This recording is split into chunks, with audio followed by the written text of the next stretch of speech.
যে আগামী 12 এবং 13 আমাদের দেশের প্রথম মহিলা জনজাতি রাষ্ট্রপতি আমাদের এই ক্ষুদ্র রাজ্য পার্বত্য রাজ্য ত্রিপুরায় উনি সফর করছেন এই প্রথমবার। উনাকে আপনাদের মাধ্যমে আমরা ভারতীয় জনতা পার্টির পক্ষ থেকে আন্তরিকভাবে স্বাগত জানাচ্ছি, অভিনন্দন জানাচ্ছি। আমরা দেখেছি স্বাধীনতার পর থেকে এই উত্তর পূর্বাঞ্চলকে উপেক্ষিত করে রাখা হতো, তার মধ্যে বিশেষ করে এই ত্রিপুরা রাজ্যেও উপেক্ষিত ছিল। কিন্তু বর্তমান সময়ে 2018-তে সরকার পরিবর্তনের পর এই ত্রিপুরা রাজ্যের যে চাল চরিত্র চেহারার যে পরিবর্তন এবং এক ত্রিপুরা শ্রেষ্ঠ ত্রিপুরা করার লক্ষ্যে কেন্দ্রীয় সরকার বারবার এই রাজ্যে কেন্দ্রীয় মন্ত্রী থেকে শুরু করে কেন্দ্রীয় পরিকল্পনা বাস্তবায়নের লক্ষ্যে যে উদ্যোগ গ্রহণ করছেন তার জন্য সাধুবাদ জানাচ্ছি, ধন্যবাদ জানাচ্ছি কেন্দ্রীয় সরকারকে, দেশের প্রধানমন্ত্রী নরেন্দ্র মোদীজিকেও ধন্যবাদ জানাচ্ছি। বিশেষ করে রাষ্ট্রপতি যিনি আমাদের এই ত্রিপুরা রাজ্যে সফরে প্রথম জনজাতি মহিলা রাষ্ট্রপতি আমাদের এই ত্রিপুরা রাজ্যে সফরে আসছেন, আমি আবারও ওনাকে স্বাগত জানাচ্ছি ত্রিপুরাবাসীর পক্ষ থেকে, অনেক ধন্যবাদ জানাচ্ছি। পাশাপাশি আরো একটা শুভ সংবাদ আমরা এই ত্রিপুরা রাজ্যের মানুষ আমরা তা জানতে পেরেছি। এটাও আপনাদের সামনে আমাদের একটা বিশাল বড় প্রাপ্তি। আপনারা জানেন যে এই ত্রিপুরা রাজ্যের আধুনিক রূপকার আমাদের মহারাজা বীর বিক্রম কিশোর মানিক্য। তো আমাদের 2017 সাল থেকে আমাদের যিনি প্রাক্তন মুখ্যমন্ত্রী বর্তমান সাংসদ এবং 2017 সালে যিনি বিজেপির রাজ্য সভাপতি ছিলেন, সেই সময় থেকে আমরা মহারাজা আমাদের আধুনিক রূপকার মহারাজা বীর বিক্রম কিশোর মানিক্যকে শ্রদ্ধা জানানোর জন্য এবং ওনাকে স্মরণ রাখার জন্য এই ত্রিপুরার নির্মাণের ক্ষেত্রে ওনার একটা বিশাল ভূমিকা রয়েছে। তো ওনাকে স্মরণ রাখার জন্য আমরা 2017 সাল থেকে আমরা ওনার জন্মদিনটাকে আমরা ভারতীয় জনতা পার্টির কার্যকর্তারা বিভিন্ন বুথ স্তরে আমরা সেটা উদযাপন করছিলাম। এবং সেই সময় আমরা একটা করেছিলাম যে আমরা পণ করেছিলাম যে আমাদের সরকার প্রতিষ্ঠার পর আমরা আগরতলা বিমানবন্দর যেটা সেটাকে আমরা মহারাজার নামে উৎসর্গ করা এবং মহারাজার নামে মহারাজার জন্মদিনটাকে আমরা ছুটি ঘোষণা করার জন্য আমরা সেই সময় দাবি রেখেছিলাম। আমাদের সরকার প্রতিষ্ঠার পর আমাদের যে আগরতলা বিমানবন্দর সেটাকে মহারাজার নামে সেটা ক্যাবিনেট ডিসিশন হয়ে পাঠানোর পর আমাদের কেন্দ্রীয় সরকার সেটা অনুমোদন দিয়েছে। আগরতলা বিমানবন্দরকে মহারাজা বীর বিক্রম কিশোর মানিক্যের নামে সেটা সেখানে অনুমোদন দিয়েছে। তার জন্য ধন্যবাদ জানাই দেশের প্রধানমন্ত্রী নরেন্দ্র মোদীজিকে। এবং আমাদের সরকার আসার পর আমাদের মহারাজা বীর বিক্রম কিশোর মানিক্যের শুভ জন্মদিনটাকে রাজ্য সরকার ছুটি ঘোষণা করেছে, তার জন্য রাজ্য সরকারকে ধন্যবাদ জানাই।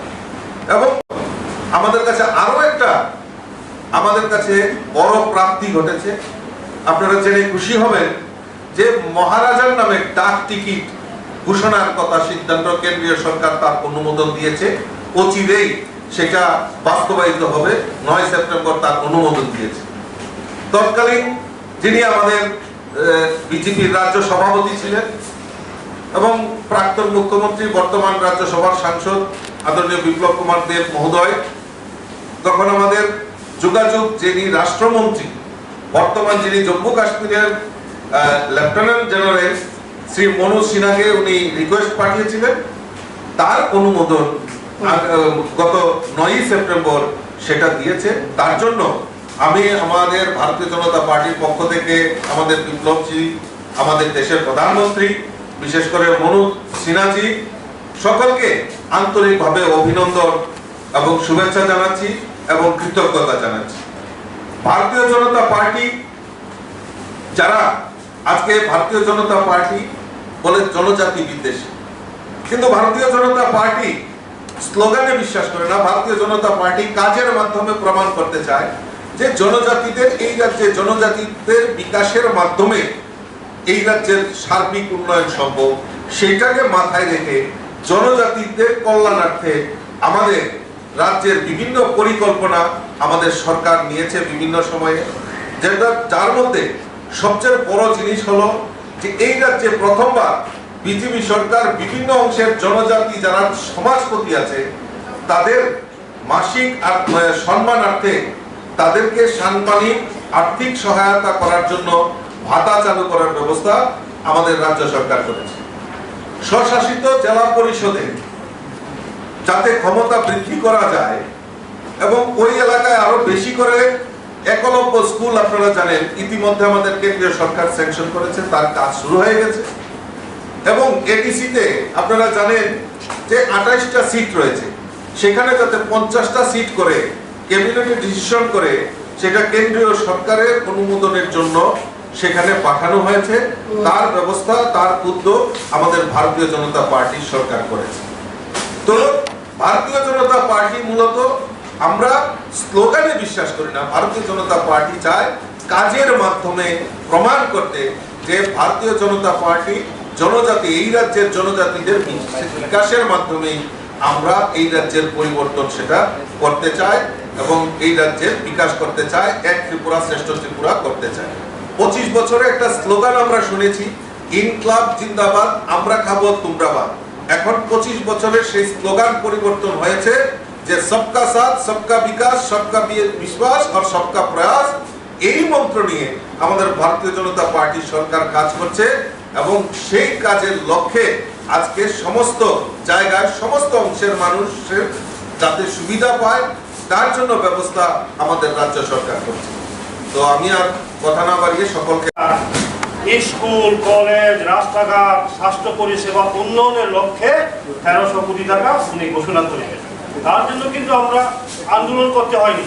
কাজে আমাদের সক্রিয় প্রদেশ সভাপতি যে বলেছেন, আমরা আন্দোলনে বিশ্বাসী নয়, আমরা আন্তরিকতার সহিত পিছিয়ে পড়া অঞ্চল, অনুন্নত জাতিকে কীভাবে উন্নত করা যায় তার লক্ষ্যে আমরা কাজ, এটা রাজ্য হোক এবং কেন্দ্র হোক, সেই সরকার সবসময় সচেষ্ট। এই কথা আমরা বলতে পারি। যেমন রাজীবদা বলেছেন, বর্তমানে 28+2 অর্থাৎ 28 জন নির্বাচিত, 2 জন মনোনীত, এটা এডিসি। আমরা 50টা আসনের জন্য আমরা বলেছি, এর আগে আমরা বলেছি 50টা আসন কেন হবে? 50টা আসন হবে যে সমস্ত জনগোষ্ঠী, যেমন ধরুন আমরা এমনিতে বলি 19 ট্রাইব, আপনারা লক্ষ্য করবেন 19 ট্রাইবসের মধ্যে হালাম ট্রাইব সেটা আগে থেকে 12 হালাম বলে আমরা সবাই জানি, কিন্তু 2003 বামফ্রন্ট সরকার, তৎকালীন বামফ্রন্ট সরকার কি করেছে, দুটো ট্রাইবসকে বাদ দেওয়া হয়েছে 7 ট্রাইব থেকে। কোন? সেটা হচ্ছে আপনার রাংলং এবং ছোরাই, 2টা ট্রাইবকে বাদ দেওয়া হয়েছে। আমাদের সরকার আসার পরে সেটা সংশোধন করেছে, সেটা প্রস্তাব দিয়েছেন যে রাংলং এবং ছোরাই ট্রাইব সেটা 12 হালামের মধ্যে থাকবে, সেটা সংশোধনের জন্য প্রস্তাব দেওয়া হয়েছে। এরপরে দেখুন আরো কি করেছে সেখানে, এই যে ছোট ট্রাইব মলসমকে কি করেছে তারা, মলসম MOL মলসম SOM মলসম, সেটাকে কি করেছে MUSSUM মুসুম। সেইভাবে ছোট ট্রাইবগুলিকে এমনভাবে কি করে তাদের জাতিসত্তা ধ্বংস করে দিয়েছে। সেই সংশোধনী আমাদের সরকার সেটা সংশোধন করেছে। যাই হোক, আমি বিষয় বলতে চাই না, অনেক